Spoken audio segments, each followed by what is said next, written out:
ওয়ার্ল্ডের সবচাইতে প্রভাবশালী গ্যাংস্টার, যার নাম শুনলে বিশ্বের বড় বড় গ্যাংস্টাররা ভয়ে কাঁপাকাঁপি শুরু করে। সে তার পরিবার এবং সন্তানের জন্য তার এই সাম্রাজ্য, তার রাজত্ব ছেড়ে পুলিশের কাছে স্যালেন্ডার করে। 17 বছর জেল খেটে বের হয়ে এসে সে যখন দেখতে পায় তার ছেলেকে বিনা দোষে জেলে প্রেরণ করা হয়েছে, তখন সে কি করবে? সে কতটুকু ভয়ানক হতে পারে? সে কি পারবে তার ছেলেকে জেল থেকে বের করতে? হ্যালো বন্ধুরা, কেমন আছো তোমরা? আশা করছি তোমরা সকলেই ভালো আছো। আজ আমি তোমাদের জন্য নিয়ে এসেছি গুড ব্যাড আগলি সিনেমা। অ্যাকশন ক্রাইম থ্রিলার সিনেমাটি তোমাদের মুগ্ধ করবে। তোমরা জানো আমার চ্যানেলে স্ট্রাইক আসার পর থেকে আমার চ্যানেলের ইমপ্রেশন কমে গিয়েছে। তোমাদের কাছে হাত জোড় অনুরোধ, আমার এই ভিডিওটি সম্পূর্ণ দেখবে এবং তোমার ফ্রেন্ডদের কাছে শেয়ার করবে, কারণ তোমরাই আমার সাহস, তোমরাই আমার ভরসা। তোমরা সহযোগিতা না করলে আমার এই চ্যানেলটি হয়তো আর গ্রো করবে না। আমার এতদিনের কষ্ট একদম বৃথা চলে যাবে। তাহলে চলো একটি লাইক দিয়ে সিনেমা শুরু করা যাক। সিনেমার শুরুতে দেখা যায় বিখ্যাত এক গ্যাংস্টার একে সে স্যালেন্ডার করছে তার পরিবারের কারণে। ইন্ডিয়ান গভর্নমেন্ট কোনোভাবে বিশ্বাস করতে পারছিল না একে স্যালেন্ডার করবে। সিন চলে আসে স্পেনে, 2025 সাল। রামিয়া এবং বিভানকে দেখানো হয়। রামিয়া একের ওয়াইফ আর বিভান একের ছেলে। সেখানে জয়প্রকাশকেও দেখানো হয়। জয়প্রকাশের আজকে জন্মদিন। বিভান জয়প্রকাশকে জন্মদিনের উইশ করে, আর তখন একটি পার্সেল আসে। জয়প্রকাশ তখন বিভানকে জিজ্ঞেস করে, তাহলে কি আমার জন্মদিনের গিফট? বিভান বলে যে না, এটি আমার বাবার জন্য গিফট। আমার বাবা আমার কনভোকেশনে আসবে। বিভান সেই ডেলিভারি নেওয়ার জন্য গেলে রামিয়া জয়প্রকাশকে বলে যে সে তার বাবাকে মনে করে বিজনেস ট্রিপে আছে, কিন্তু সে আসলে যে জেলে সেটি আমি তাকে জানাইনি। জয়প্রকাশ বলে সে কি আসলে কনভোকেশনে আসতে পারবে? সত্যটা তাকে বলা দরকার।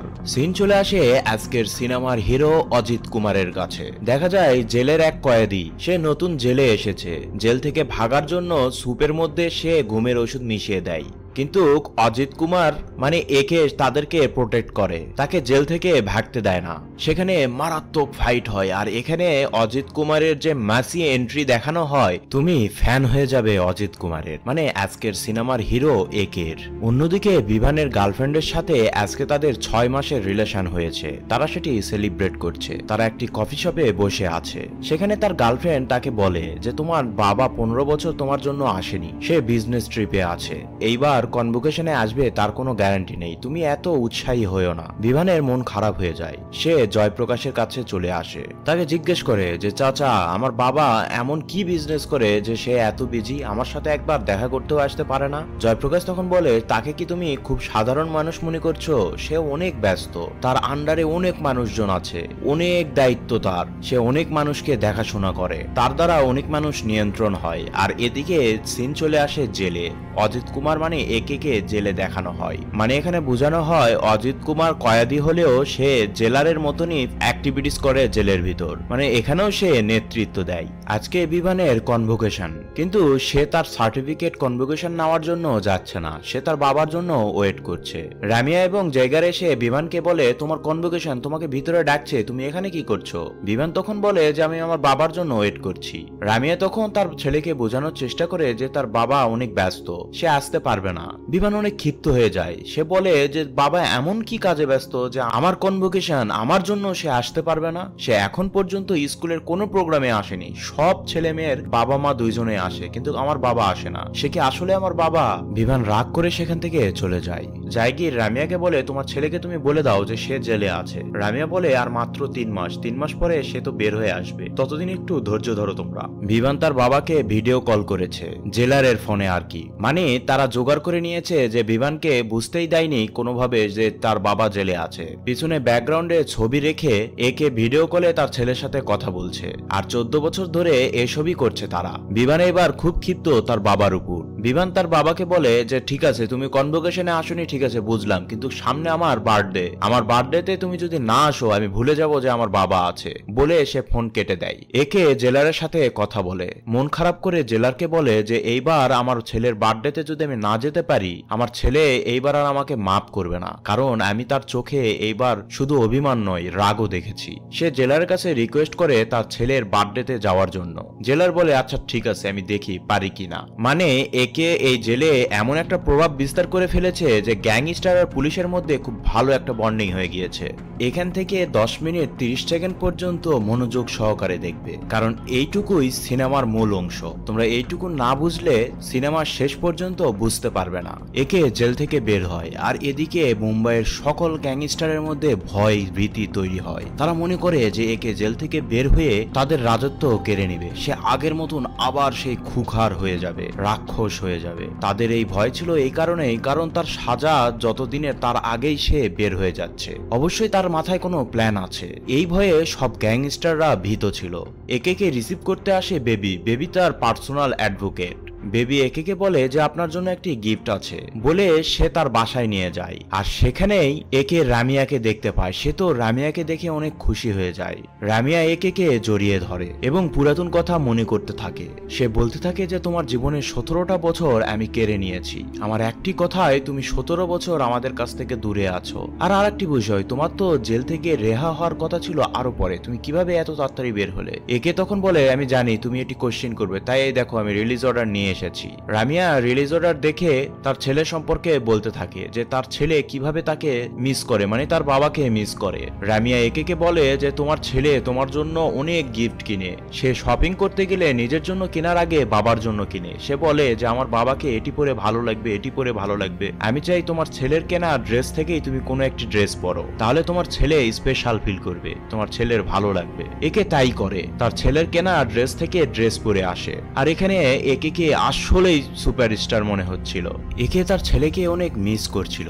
সে খুবই উৎফুল্ল তার ছেলের সাথে দেখা করা নিয়ে। তারা মুম্বাই ছেড়ে স্পেনের উদ্দেশ্যে রওনা করে। তখনই বেবি বলে যে এয়ারপোর্টে যাওয়ার আগে যে আমরা মুম্বাই ছেড়ে চলে যাচ্ছি, তাহলে ভেলপুরি একবার খেয়ে যেতেই পারি, কারণ কবে আবার স্পেন থেকে মুম্বাই আসবো আর না আসবো তার কোনো ঠিক নেই। বেবি যায় ভেলপুরি খাওয়ার জন্য। একে আর তার ওয়াইফ গাড়ির মধ্যেই ছিল।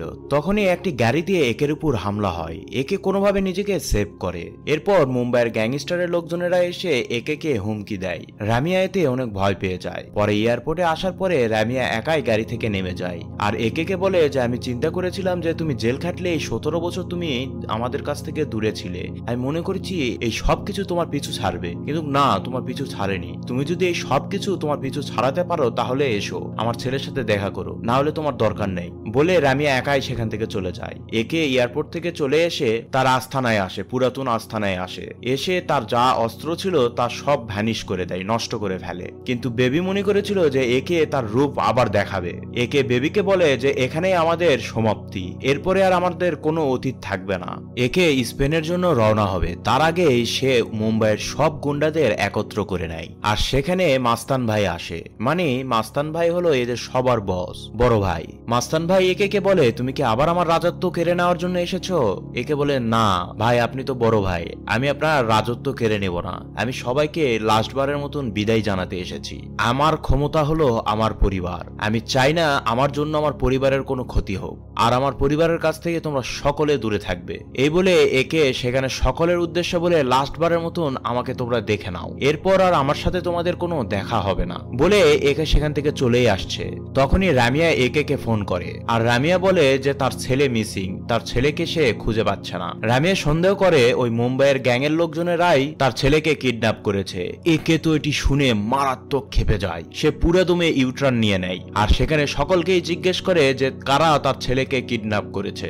মাস্তান ভাই একে বলে তোমার ছেলেকে কিডন্যাপ করার হাত আমার নেই, তুমি এদের সাথে কি করবে সেটা তোমার ব্যাপার বলে মাস্তান ভাই সেখান থেকে চলে যায়। একে এমন ভাবে এক এক করে তুলোধুনো করে এদেরকে, মানে এক কথায় কচুকাটা করে। তুমি এখানকার সিন, এখানকার অ্যাকশন সিন যদি দেখো তুমি ফ্যান হয়ে যাবে। এর মধ্যে এই জায়গার একে ফোন করে আর বলে যে তুমি তাড়াতাড়ি স্পেন আসো, মুম্বাইয়ের গ্যাংয়ের এর সাথে কোনো যোগসাজ নেই, আমি অনেক চেষ্টা করেছি কিন্তু আমি পারছি না, চলে আসো তুমি। আর দেখানো হয় একে স্পেন চলে এসেছে। সিন চলে আসে কোর্টে। বিভানকে পুলিশ অ্যারেস্ট করেছে ড্রাগসের অ্যাকিউজড হিসেবে। তার গাড়িতে ড্রাগস পাওয়া গিয়েছে, কিন্তু বিভান এই সম্পর্কে কিছুই জানে না। তার উকিল সেটি বলে জজকে, আর তার উকিল এটি প্রুভ করার জন্য জজের কাছ থেকে সময় চায়। জজ তাকে সময় দেয় এবং বিভানকে জেলে পাঠিয়ে দিয়ে দেয়। আর একে এসব দেখে অনেক বাধিত হয়ে যায়, তার মন অনেক খারাপ হয়ে যায়। রামিয়াও কান্না করতে করতে সেখান থেকে চলে যায়। বিভানকে যখন জেলে নিয়ে যাচ্ছিল, রামিয়া তো ক্ষিপ্ত হয়ে সব দোষ একের উপর দিয়ে দেয়, কারণ রামিয়া মনে করে যে একের কারণেই তার ছেলে এইভাবে জেলে যাচ্ছে। একের সাথে যাদের শত্রুতা আছে তারাই তার ছেলেকে ড্রাগ কেসে ফাঁসিয়ে দিয়ে তার ছেলেকে জেলে পাঠাচ্ছে। রামিয়া একে বলে, তুমি তো জেল থেকে বের হয়ে গিয়েছো, কিন্তু তোমার কারণে তোমার ছেলে জেলে, তোমার সাথে আমার আর কোনো সম্পর্ক নেই বলে রামিয়া কান্নাকাটি শুরু করে। আর বিমানকে জেলে নিয়ে যাওয়া হয়। একে তার ছেলেকে জেলে নিয়ে যাওয়া দৃশ্য দেখে তার লোককে বলে যে আমি জেল থেকে বের হয়েছি, আমার ছেলে জেলে যাচ্ছে, এর থেকে কষ্টের আর কিছু একজন বাবার হতে পারে না। আমার ছেলে জেলে যাওয়ার পিছনে কার হাত রয়েছে, কে সে? তখনই এন্ট্রি হয় আজকের সিনেমার ভিলেন জিমি। অন্যদিকে একে তার ছেলের সাথে দেখা করার জন্য গিয়েছে। সে তার ছেলেকে জিজ্ঞেস করে কিভাবে এসব হলো, তুমি আমাকে সব ঘটনা খুলে বলো। বিমান তার বাবাকে বলে যে মা যেদিন ইন্ডিয়া গিয়েছিল সেই দিনই আমি আমার গার্লফ্রেন্ড নিথিয়াকে নিয়ে লং ড্রাইভে গিয়েছিলাম। আমি চিন্তা করেছিলাম এইবার জন্মদিনে আমি আমার গার্লফ্রেন্ডের সাথে তোমাদের পরিচয় করিয়ে দিব। সেখানে কিছু গুন্ডারা চলে আসে, আমার সামনেই নিথিয়াকে ধরে নিথিয়াকে তারা শুট করে, আর পিছন থেকে আমার মাথায় সজোরে কেউ আঘাত করে। আমি সেখানেই সেন্সলেস হয়ে যাই। এরপরে দেখি পুলিশ আমাকে অ্যারেস্ট করেছে, আর পুলিশরা বলছে যে আমি ড্রাগস নিয়েছি আর আমার নামে ড্রাগসের কেস দিয়ে দিয়েছে। একে জিজ্ঞেস করে যে তুমি ওই লোকগুলোকে, ওই গুন্ডাদেরকে এর আগে কোথাও দেখেছো? বিমান তখন বলে যে হ্যাঁ দেখেছিলাম, আমরা একটি রেস্টুরেন্টে বসেছিলাম, তারা আমাদেরকে ডিস্টার্ব করছিল। সেখানকার রেস্টুরেন্টের মালিক আমাদের চিনতো, সেই রেস্টুরেন্টের মালিকই তাদেরকে সামলিয়েছিল। এ ব্যতীত তাদেরকে আমি চিনি না, কখনো দেখাও হয়নি। বিমান তখন তার বাবাকে বলে যে বাবা আমি জানি তুমি গ্যাংস্টার, তুমি জেল থেকে বের হয়েছো। একে তখন বলে যে ঠিক আছে আমি গ্যাংস্টার, আমি এইবার জন্মদিনে তোমার সাথে অবশ্যই দেখা করতাম, কিন্তু ভাগ্যের নির্মম পরিহাস, আমি জেল থেকে বের হইতেই তুমি জেলের ভিতরে গেলে। আমি তোমার বাবা, তোমাকে ওয়াদা করছি আমি তোমাকে জেল থেকে তোমার জন্মদিনের আগে ছাড়িয়ে নিব, এটি তোমার বাবার ওয়াদা বলে একে সেখান থেকে চলে আসে। একে সেই রেস্টুরেন্টের ওনারের সাথে দেখা করে। সে ওনারকে জিজ্ঞেস করে ওই গ্যাংয়ের লোকজনরা কারা ছিল। ওনার তাদের অ্যাড্রেস প্রথমে দেয় না, কিন্তু উত্তম মাধ্যম দেওয়ার পরে সে ঠিকই বলে দেয়। একে একে খোঁজ নিতে নিতে একে অরিজিনাল গ্যাং সম্পর্কে জানতে পারে। আর এই গ্যাংকে জায়গির চিনতো আগে থেকেই। এই গ্যাংয়ের লিডার ছিল বাবেল। তারা অবৈধ মানি হোয়াইট করে, তাদের একটি ব্যাংকও রয়েছে, সেই ব্যাংকের মাধ্যমেই তারা এসব করে। আর এই ব্যাংক দেখাশোনা করে জনি, আর জনের রাইট হ্যান্ড হলো জাকাপ্পা। বলতে গেলে এই ব্যাংকের ম্যানেজার সে। আর জাকাপ্পা পর্যন্ত গেলে জনেকে খুঁজে পাওয়া যাবে। সে ওই ব্যাংকে সব সময় থাকে, কারণ ওই ব্যাংকের মধ্যে একটি ক্যাসিনো রয়েছে, সেখানে তাদের এনজয় করার সব সামগ্রী রয়েছে। আর ব্যাংকের আশেপাশে বোম সেট করা রয়েছে, কেউ যদি ইল্লিগাল ভাবে সেখানে ঢোকার চেষ্টা করে ওই বোমগুলো সেখানে বাস্ট হয়ে যাবে। তাই সেখানে যাওয়া অনেক রিস্কি ব্যাপার। একে তখন বলে ওঠে যে রিস্ক যেখানে নেই সেখানে একের কি কাজ। একে সেই ব্যাংকে চলে যায়, কৌশলে জাকাপ্পার সাথে মিট করে। সে জাকাপ্পাকে রিকোয়েস্ট করে বলে যে আমার সাথে কোনো যদি ঝামেলা থাকে বা কোনো যদি ঝামেলা থাকে আমাকে বলো, সেটা আমি মিটমাট করে নেব। তোমরা যা টাকা পয়সা চাবে আমি তাই দিয়ে দিব, কিন্তু আমার ছেলেকে তোমরা বের করে দাও। এর মধ্যেই জাকাপ্পার ফোনে জনি ফোন করেছে। জাকাপ্পা জনিকে বলে যে একটা লোক বিজনেসম্যান এসেছে, তার ছেলেকে মুক্ত করার জন্য আমাকে টাকা দিতে চাচ্ছে। জনি বলে এসব ঝামেলা থেকে তোমাকে দূরে থাকতে বলছি না, সেই লোককে বিদায় করে দাও। জাকাপ্পা বলে আগে দেখো তো কে।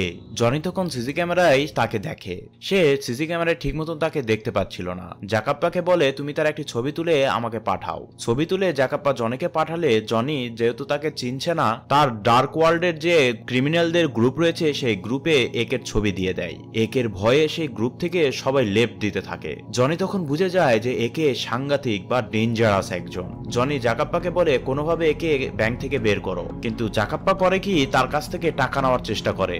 একে উল্টাই জাকাপ্পার সব টাকা ব্যাংক থেকে হ্যাক করে নিয়ে নেয়। তখনই জনি আবার জাকাপ্পাকে ফোন করে আর একের সাথে কথা বলে। জনি একে বলে যে ভাই আমি তো তোমাকে চিনি না, তোমার সাথে কোনো ঝামেলাও নেই, আমরা অন্য একজনকে ফাঁসাতে গিয়ে তোমার ছেলেকে ফাঁসিয়ে ফেলেছি। একে তখন বলে মিথ্যা কথা বলা মহাপাপ। একের কাছে একটি ছবি আছে, সেই ছবিতে জনিকে সে তার ছেলের পাশে দেখেছে, সেটি জনিকে সে দেখায়।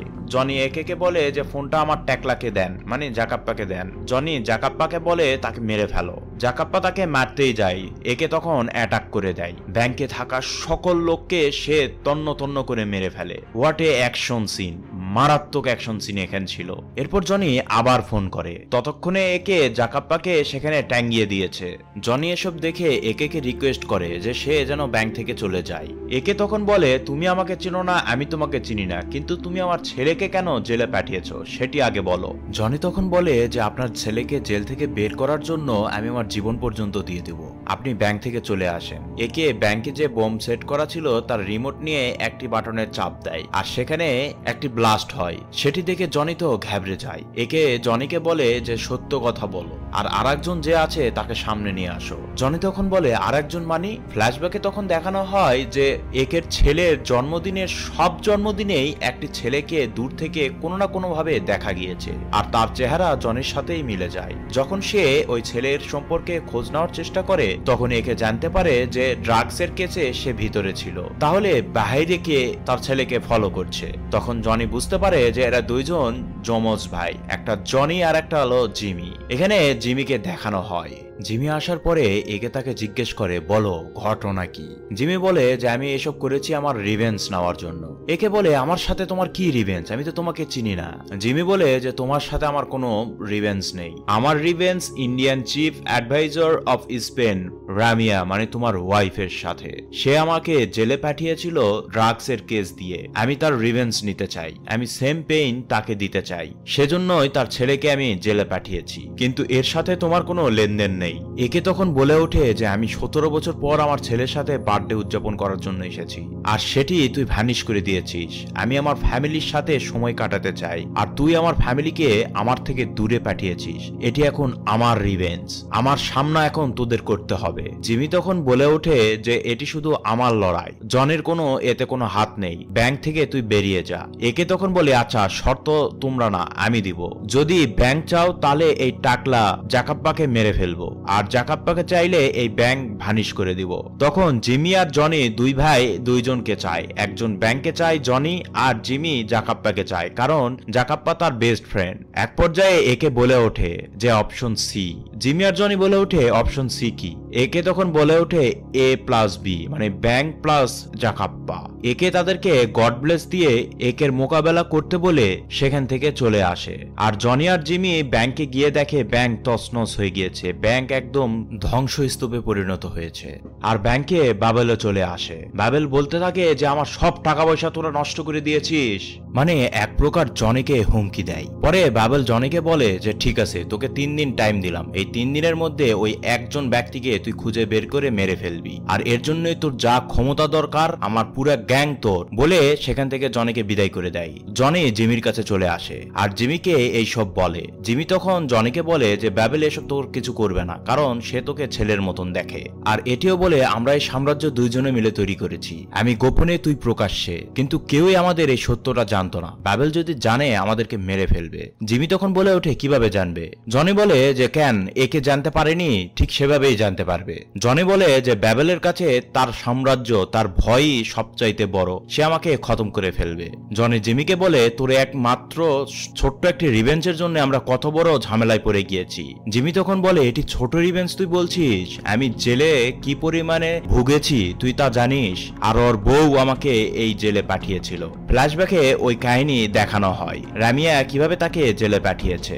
দেখা যায় যে জিমি অনেক ড্রাগস সেবন করে আর ড্রাগসের ব্যবসা করে, তাকে পুলিশরা আটক করেছে, তাকে ইন্ডিয়ান এম্বাসিতে নিয়ে আসা হয়েছে, আর সেখানে রামিয়ার সাথে তার দেখা। কিন্তু তার একটি হ্যালোজিনেশন আছে, সে তার মাকে অনেক মিস করে, তাই কোনো মেয়েকে দেখলেই তার মার কথা মনে পড়ে। সে নেশার মধ্যে থাকলে সেই মেয়ের মধ্যে তার মাকে দেখতে পায়। রামিয়া জিমিকে গিয়ে তার মা সেজে জিজ্ঞেস করে বাবা তুমি এখানে কেন, তুমি কি ড্রাগসের ব্যবসা করো?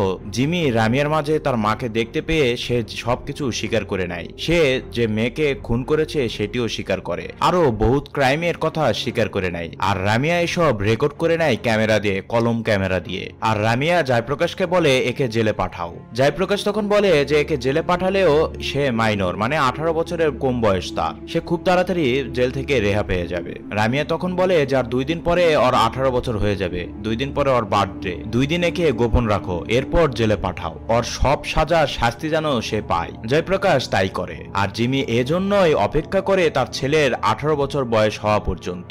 আর 18 বছর বয়স হওয়ার পরেই ড্রাগ কেসে সে তাকে ফাঁসিয়ে দেয়। আর এইভাবেই জিমি তার রিভেঞ্জ নেওয়ার জন্য এতদিন অপেক্ষা করেছে। জিমি আর জনি দুইজনে মিলে একে খতম করতে চায়, কিন্তু জনি জিমিকে বলে যে আমি তাকে মারার জন্য সুপারি দিয়েছিলাম, আমাদের ক্রিমিনালদের গ্রুপে আমি তার ছবি দিয়েছিলাম, ভয়ে সবাই সেখান থেকে লেপ নিয়েছে, আমাদের আগে জানতে হবে এই একেটা কি। আর অন্যদিকে দেখা যায় একে তার রেড ড্রাগন রূপে ফিরে এসেছে। সে বলছে যে আমি সিগারেট ছেড়েছি নিজের জন্য, মদ ছেড়েছি ওয়াইফের জন্য, আর ভায়োলেন্স ছেড়েছি মানে বন্দুক ছেড়েছি ছেলের জন্য। এখন ছেলেই যেহেতু বিপদে, তাহলে বন্দুক অবশ্যই হাতে নিতে হবে। একে জনি জিমিকে কোথাও খুঁজে পাচ্ছে না। একে তখন বলে তার লোকজনদের, যেহেতু আমরা তাদেরকে খুঁজে পাচ্ছি না, তাহলে আমাদের কাছে আসার ব্যবস্থা করো, তার গ্যাং খতম করে দাও। আর অপর পাশে দেখা যায় সে জাকাপ্পাকে মারেনি, ব্যাংকের সব টাকা আর জাকাপ্পাকে জীবিত রেখেছে, সে সবকিছু গোপনে রেখেছে। জাকাপ্পাকে সে সামনে নিয়ে এসে তার লোককে বলে যে একে মেরে ফেলে দাও। আমি মনে করেছিলাম একে দিয়ে কোনো কাজ হবে, এখন মনে হচ্ছে একে দিয়ে কোনো কাজ হবে না। যখনই একের লোক তাকে মারতে যাবে, জাকাপ্পা তখন বলে যে আমাকে মেরো না, জনি আর জিমি কোথায় আছে আমি তোমাদেরকে বলে দিতে পারবো, তার সব গ্যাং মেম্বারদের আমি এখানে ডেকে নিতে পারবো। একে বলে ঠিক আছে তাহলে ডেকে নাও। একের লোকজন বলে যে তুমি তা সবাইকে ডেকে নিয়ে কি করবে? একে বলে পার্টি। জনি জিমি দুইজনে মিলে একে মারার জন্য কিছু গ্যাংয়ের কাছে তার ছবি পাঠায়, তাদেরকে হায়ার করে, কিন্তু একের পরিচয় পাওয়ার পরে তারা ভয়ে পাল্টে দিয়ে দেয় জনি সিমির কাছ থেকে। জিমি একের সম্পূর্ণ পরিচয় পায়, সে কিভাবে মুম্বাইয়ের একজন ছোট গুন্ডা থেকে পুরো ওয়ার্ল্ডের রেড ড্রাগন হয়ে ওঠে। আর অন্যদিকে জ্যাকাপ্পাকে দিয়ে যে সব গুন্ডাদেরকে ডেকে নিয়েছিল, একে তাদের সকলকে সেখানে মেরে ফেলে এবং জ্যাকাপ্পাকেও মেরে ফেলে। একে মেরে ফেলার, একে পরিবারকে মেরে ফেলার প্ল্যান করে ফেলে। তারা বলে তারা দুইজনই সবচেয়ে বড় শক্তি। জনি জিমি বিভানের গার্লফ্রেন্ডের বাবাকে বলে দেয় তার মেয়ে সম্পর্কে। নিথিয়ার বাবা সেখানে ক্লেম করে যে তার মেয়ে মিসিং। পরে বিভানের নামে সেই মার্ডার কেসও চলে আসে, তাই বিভানের আর জামিন হওয়ার কোনো সম্ভাবনাই থাকে না। আর অন্যদিকে জনি জিমি একে ফোন করে বলে তোমার ছেলে একদিকে, তোমার ওয়াইফ একদিকে, তুমি কাকে বাঁচাবে? একে তো টেনশনে পড়ে যায়। একে দুইজনকেই সেভ করে নেয়। একে তার ছেলেকে সেভ করার জন্য গেলে সেখানে মারাত্মক ফাইট হয়। এক পর্যায়ে তার ওয়াইফ একে অ্যারেস্ট করায়, কারণ পুলিশের কাছ থেকে সে তার ছেলেকে ছিনিয়ে নিয়েছে, কিন্তু সে বোঝেনি যে তার ছেলেকে বাঁচানোর জন্যই সে এই কাজটি করেছে। মেয়ে মানুষেরা আসলে এরকমই হয়। একে তার বুদ্ধি দিয়ে সেখান থেকে মুক্তি পায়। এরপর একে জনি জিমির খোঁজ পেয়ে যায়, সে ব্যাবেলের শিপে আছে, সেখানে চলে যায় একে। সেখানে গিয়ে দেখে জিমি তার গার্লফ্রেন্ডের সাথে নাচাগানা করছে, আর সেই গার্লফ্রেন্ডই আর কেউ নয়, নিথিয়া, মানে বিভানের গার্লফ্রেন্ড। একে সেখান থেকে জিমি আর নিথিয়াকে বন্দি করে নিয়ে চলে আসে সকলের সামনেই। জনি কিছুই করতে পারে না। অন্যদিকে দেখা যায় রামিয়া তার প্রভাব খাটিয়ে একে ইন্ডিয়া পাঠানোর জন্য পুলিশের হাতে আবার ধরিয়ে দেয়, কারণ সে মনে করে যে এ সব ঝামেলা একের জন্যই হচ্ছে, কারণ একে মানুষজন মারছে আর ঝামেলা একে বাড়ছে আরো। অন্যদিকে নিথিয়া এবং জিমিকে সে যেখানে আটকে রেখেছে সেই জায়গাটি সম্পর্কেও রামিয়া জানে, তাই একে বলে তুমি ইন্ডিয়া চলে যাও, এই দুজনকে কোর্টের সামনে ফেস করে আমি আমার ছেলেকে বাঁচিয়ে নিব। রামিয়া, নিথিয়া এবং জিমি যেখানে ছিল সেখানে চলে যায়, তাদেরকে পুলিশের কাছে স্যালেন্ডার করাবে, তাদেরকে নিতে যায়, কিন্তু জনি তার পিছু নাই। রামিয়া সেটি বুঝতে পারে না। জনি সেখানে গিয়ে তার ভাই এবং তার ভাইয়ের গার্লফ্রেন্ডকে ছাড়িয়ে নেয়, আর এসব করতেই তাদের মধ্যে একটি ফাইট হয়, আর উপস্থিত হয়ে যায় জায়গিরও এই ফাইটের মধ্যে চেষ্টা করে যে যেন জিমি জনি পালাতে না পারে, কিন্তু এক পর্যায়ে তারা রামিয়াকে গুলি করে। আর এদিকে নিথিয়া উপর থেকে পড়ে যায় সমুদ্রের দিকে, আর তখনই জনি গিয়ে নিথিয়াকে ধরে। জনির পা ধরে জিমি। জনি জিমিকে বলে যে একে মেরে ফেল, এ উপরে আসলে আবার আমাদেরকে বিপদে ফেলবে, কিন্তু জিমি বলে যে না, তাকে মারিস না, আমি তাকে অনেক ভালোবাসি। কিন্তু জনির কথায় জিমি নিথিয়াকে গুলি করে মেরে ফেলে। রামিয়া তার ভুল বুঝতে পেরেছে, সে একে ইন্ডিয়া পাঠানো থেকে বিরত রাখে, আর তাকে যে হসপিটালে চিকিৎসা করানো হয় একে সেই হসপিটালে চলে আসে। আর তখনই জিমি তাকে ফোন করে। সে জিমিকে বলে যে তোমরা ওয়েট করো, যেখানে আছো সেখানেই থাকো, আমার একে আসছে, আমার রেড ড্রাগন তোমাদের খতম করে ফেলবে। এতদিন আমি তাকে আটকে রেখেছিলাম, কিন্তু এখন আমি তাকে পারমিশন দিচ্ছি তোদেরকে খতম করার জন্য। একে চলে যায় জিমি এবং জনির কাছে। একদম 100-তে 100 মার্কাট সিন হয় সেখানে।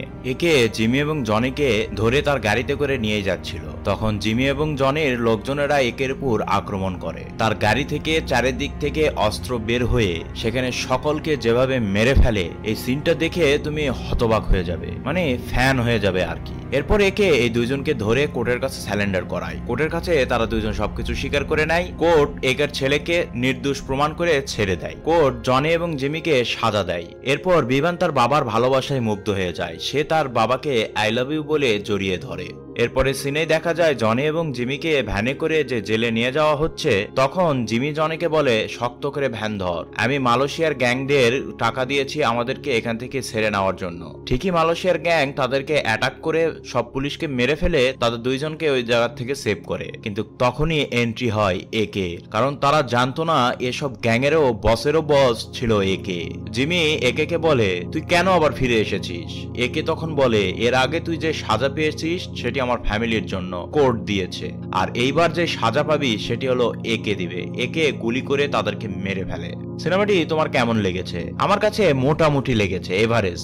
আমাদের সকল আপডেট পেতে আমাদের টেলিগ্রাম চ্যানেলে যুক্ত হবে। তোমরা চাইলে এই সিনেমাটিও দেখতে পারো। আশা করছি এই সিনেমাটি তোমাদের ভালো লাগবে।